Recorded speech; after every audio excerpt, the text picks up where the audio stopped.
This is a 12 gauge, but it's not a shotgun. True Pierce with Guns America. This is the 990 Aftershock from Mossberg. It's a semi-auto, gas-operated 12 gauge that it fits into the other category of firearm. So you might look at this and be like, I need a stamp, I need to do special paperwork, I'm gonna have to send in fingerprints and a passport photo. That's wrong. You don't need to do any of that. You can just purchase this from Mossberg. It's available now. What the story on it is because it's longer than 26 inches, but because it doesn't have a stock and it's not meant to be shoulder fired, this fits into the other category of firearm, which is not a shotgun. Now, it does things like a shotgun, so for all intents and purposes, it uses shotgun shells. This is a 2 3/4 or 3-inch Magnum chamber. It is a 5+1 round capacity. It has an extended tube. You have a fiber optic bead out here on the front. It's a cylinder bore. It's 14 3/4 inch barrel is what it is exactly, which for short range, like in your house use, is perfect, because a lot of people have the misconception that when you shoot birdshot or buckshot, either one, that it's going to just spread really, really fast. In fact, everybody thinks if you cut your shotgun shorter that you're going to have a bigger pattern, and you will, but it's really not as big as what you might think. In fact, across most rooms, your pattern is going to be about 5 inches. So it's still something you're going to have to point carefully. You start getting out a little further and your pattern will open up a little quicker. But this would be fantastic with some heavy bird shot, like some game loads inside your house if you're worried about it going through the wall for children or people in the next room or apartments. Buckshot's obviously going to tear stuff up, but it is going to penetrate through walls. And then, of course, you can shoot giant slugs out of this gun. This is clear, by the way, but that's how big around the slugs are that come out of this. They're ginormous. So there's a lot of uses that I can think of immediately. You know, a lot of guides in Alaska carry shotguns because their goal isn't to shoot bears that get aggressive. They will actually load birdshot in here. They'll do a candy cane load with a round in the chambers birdshot. Up next might be buckshot or slugs if the bear won't stop and turn. So birdshot warns him, makes a loud noise, hurts, it stings a little bit. It's not going to kill him or permanently damage him. The buckshot and slug, that's a different story. But because this is so short and light, it's going to fit right into a scabbard or into a backpack. You're going to zip it up. It's going to be easy to conceal. It's going to be a great vehicle gun. I mean, imagine somebody pulls up to carjack you, and this comes out of the side of your console and points right at their face, right through the window, right? I mean, that is a giant hole to consider pointing at somebody. Now, is this going to be a long-range precision shotgun? I don't think so, but we're going to find out today just how well we can shoot with it. I'm going to see if I can hit anything out of the air with it, if that's even possible. I think it is possible, but we're going to see just how hard. So a couple other things I want to talk to you. This does have an extended tube here, as I told you, and around it there's 3 M-LOK slots. So you can mount lights, lasers, flashlights. In fact, speaking of lasers, Mossberg offers a different version of this that has a Crimson Trace laser side saddle that sits up here on the side of it, which I think could be pretty cool, because activate that laser with your grip, and wherever that dot is inside your house is going to be where that load lands. 5+1 rounds is no joke when you consider how heavy the payload is. I mean, you know, a revolver only holds 6 rounds. So this is, you know, if you're shooting buckshot, you could potentially put hundreds of pellets, giant pellets, out with 6 rounds. The loading port has been kind of welded shut. Instead of that fork that grabs your finger, it's been opened up. It's more of a competition style port to make it easier to load. There's an orange anodized follower in here, so you can tell when it's empty. See that follower, and you know there's no shells in the magazine tube. Oversized buttons, oversized safety, and I actually do like where the safety's at on these Mossbergs. I was messing with a different shotgun this morning, and the safety's was all the way up here on it, and once you push the safety off, you actually had to change your grip to turn it back on, and I don't really like that. So this safety, it can be operated with your thumb. It's right here where it's easy to get a hold of. Push it forward and it's ready to shoot. The trigger pull is actually pretty nice for a shotgun, and that bolt release as well as the bolt charging handle are oversized and knurled. This is quite large. We'd have no problem finding these or operating them in the dark. This thing right here is not really a grip, but it's got rubber here that's supposed to help with the recoil. Now I haven't shot this yet, so right now I'm going to tell you that this thing is freaking awesome. It's really cool. After I shoot it, I don't know what I'll think about it, but it is a totally gas operated gun. So many shotguns are recoil operated and they kick hard. So I'm a huge fan of Benelli's, but most of those recoil like a son of a gun. They're not comfortable to shoot. My favorite shotgun and shooting 3-gun is a Browning A5, one of the more modern ones. It recoils really hard. Gas operated shotguns like the Remington Versamax, like this 990, are gas operated, and it slows things down a lot, really reduces recoil, makes a big difference. One other thing I want to tell you really quickly, one other feature is that most shotguns have an operating rod or a spring that runs back this way. It's usually hidden in the stock. This has nothing in here. Everything is housed under the forearm of this shotgun. So if you wanted to do a stamp with the ATF, you could do a stamp for a short-barreled shotgun, and you could add a stock, a folding stock, and actually have something that you could shoulder, but that's still in this short-barreled configuration. All set up, ready to go. You're not having to saw a shotgun off. Pretty cool little setup. So enough about that. I think you guys get the idea here. I think I've told you pretty much all the features. There is no full-size equivalent to this yet. This is not a 940. 940 still has that operating rod back here in the back. This is a totally new design from Mossberg. I can't stress that enough. This is new. And look, a lot of shotguns, if you don't shoulder them and hold on to them, they don't function with there's not something for the shotgun to push against. They have designed this to where you can limp wrist this, you can barely be holding on to it, and it's still going to cycle because of the way they did the operating system in this shotgun. So we're going to run it without oiling it, without cleaning it. We're just going to see if it'll work. By the way, this little nylon loop is ugly, but the whole reason they have it is because we don't, let's make sure it's clear. It's clear. We don't want somebody to put their hand out here or their finger out in front of the muzzle when they're doing this kind of stuff, because it would be really easy to do because of how short this is. So the idea is that it's a safety feature. You put your hand in there and it prevents you from overextending your hand. Look, putting a flashlight out here would do something similar, keep you from reaching out past the end of the muzzle. So yeah, that's kind of what we got going on. Let's start shooting it. All right, so I just loaded this up, 5+1 rounds. This is 1 1/8 ounce, 1,200 feet per second bird shot. So this stuff's actually got some heat behind it. So we're gonna see what this feels like. Let's try it two-handed, just sort of something like this first. If it comes back like this, my face will be out of the way. I think it's gonna be pretty controllable, but let's just see. That is actually way more fun than I thought it was going to be, and that doesn't hurt at all. All right, check this out. We're going to load it like we would 3-gun. There's 4, there's 5, there's 6, loaded. How about that? Okay, let's see what it's like if we stick it up here closer to our face and actually sight down the sight. Let's see if this hits me right in the face, shall we? And it does not. And that's actually pretty accurate. Wow. I don't even know what to say about that.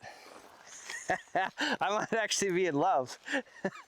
This might be the funnest thing I've shot in a long time. Like, pretty much everything's like pretty like meh.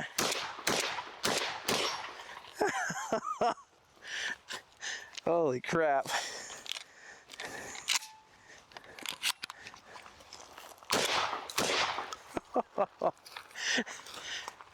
I mean, you know you got something in your hands, but it's not painful. It does not hurt at all. Like my hand isn't hurting. It's not like it's stinging like you just shot some 500 line bar or something. My wrist doesn't hurt. It's just kind of fun. All right, we gotta get more shells. So we're gonna stick one shot right in the head of this paper target so you can see what the group looks like at 5 yards. So I don't know where this actually hits on paper. We're just gonna sight down the bead. So that's a 5 yards, you guys. Come up here and look at this. That's 5 yards of bird shot. Imagine what that would do inside your house. 5 yards is 15 feet, right? That's the pattern out of a cylinder bore, and that hit right where I put the bead. So I put that bead right there, that's where it hit. That's what buckshot would do at that distance. So further out, it's gonna get a little wider. What bird shot would do. You said buckshot. I know, that's It is. My camera guy's arguing with me. Look, this is birdshot, but buckshot's gonna do the same thing. Okay, this is what your pattern's gonna look like at these distances. So 15 feet, 5 yards, it's gonna be pretty tight. You're gonna still have to aim, but imagine the devastation that would do to some guy coming through your front door. Insane, right? All right, let's load this back up. I wanna see if I can shoot this one-handed. So that's 4, here's 5, racket, there's number 6, we're loaded. All right, let's spin the spinner. This is gonna be about 10 yards. Let's see if I can do this one-handed maybe. All right, front plate. Oh my gosh. I can't even tell you what that feels like in your hand. That is freaking crazy. All right, here we go. Oh, that one malfunctioned. We actually had a case get stuck. Look at that. All right, well, you saw it. And now we got one stuck on the lifter. There we go. And let's hit the spinner again.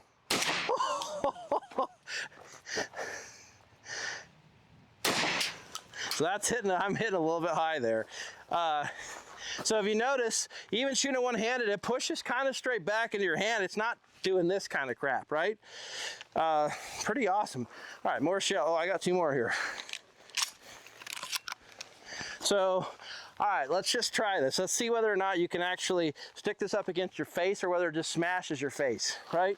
All right, so into the face, right up against it where I could actually aim down the barrel. We're gonna go for the bottom plate on the spinner. Ooh! Yeah, that smacks you right in the face. You don't want to do that. Okay, what about a little bit lower or a little bit further out? That's doable. Okay, so not in your face, don't touch it with your face or your thumb will hit you in the cheek. I guess I'm pulling for myself here, so I don't know where this is gonna go, but oh, first shot. That was too easy. Did you get that? Pulling for myself. Ah! Third shot that time, but hey, you can do it, right? You don't have this in your stock or the stock in your shoulder, so it's not as stable, but it's certainly doable. All right, safety's on.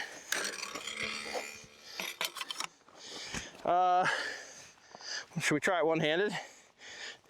All right, safety's off, one-handed this time. Oh, did you get that? Oh my gosh, this is too easy. Holy crap, I'm in love. This is seriously the most fun I've had with a shotgun in a minute.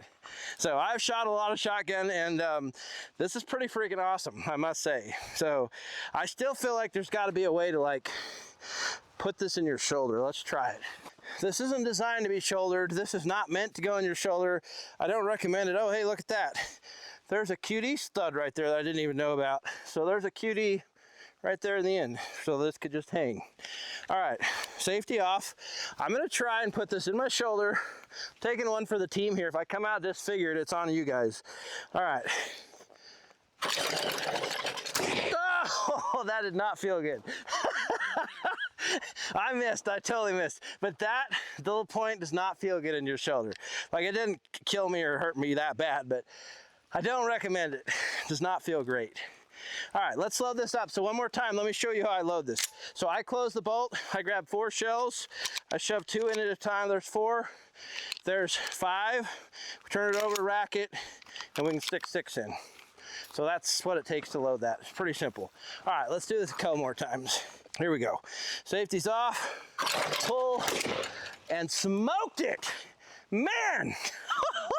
All right, I gotta try throwing this for myself. What happens if I...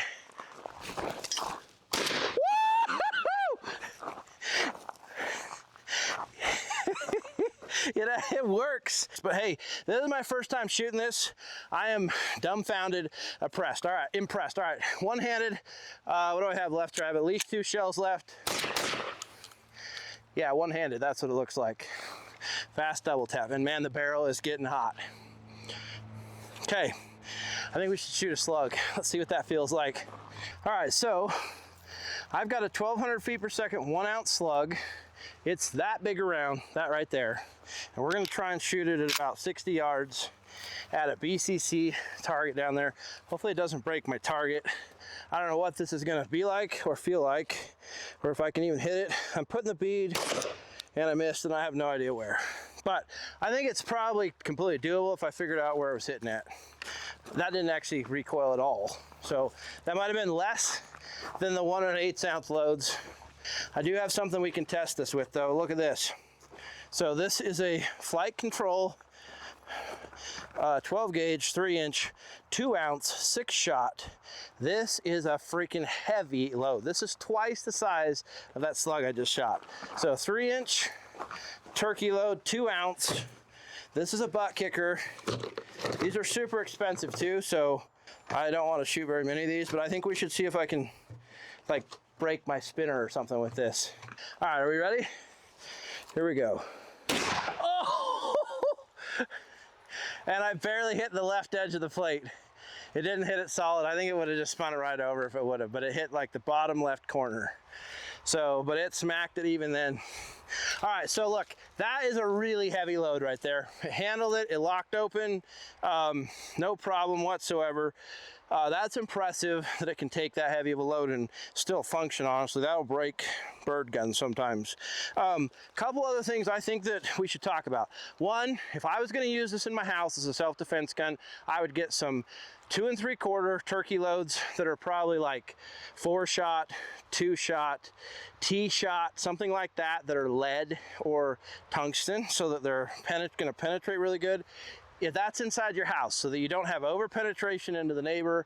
If you're worried, if you don't have any neighbors, nobody else lives in your house, by all means get some like Federal Lawman buckshot. That stuff's low recoil, 2 3/4. Man, you're gonna just tear somebody up with this if they start coming in your house.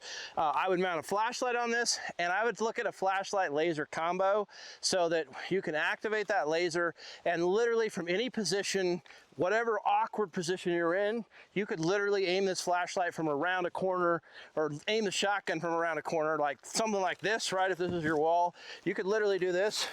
And as long as you could see the laser, you could accurately shoot without having to expose all of your body or your shoulder to do that. So literally, you just see the laser, you're gonna be able to hit whatever you're aiming at with this thing.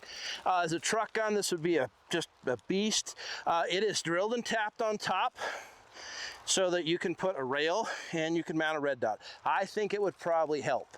It's hard to line up this little dot and get it level in here without putting it in your shoulder and having a place to index. So I would put probably a good sized dot on there with a big window so it's easy to find the dot. And I think you could really crush with this thing and some sort of a dot. Now, suppressor's probably not gonna be an option, even though shotgun suppressors are becoming more popular because it's not threaded for a choke. It's just straight up cylinder bore. But man, is this thing fun? I haven't had this much fun with a gun in a few minutes. So I've shot a lot of guns. I have done it for a long time, and there's not much that gets me very excited anymore, but this is legitimately just fun. So this is the Mossberg 990 shotgun. If there's something you want to see us try with this, I mean, look, there's been a million patterns shot with buckshot on the internet.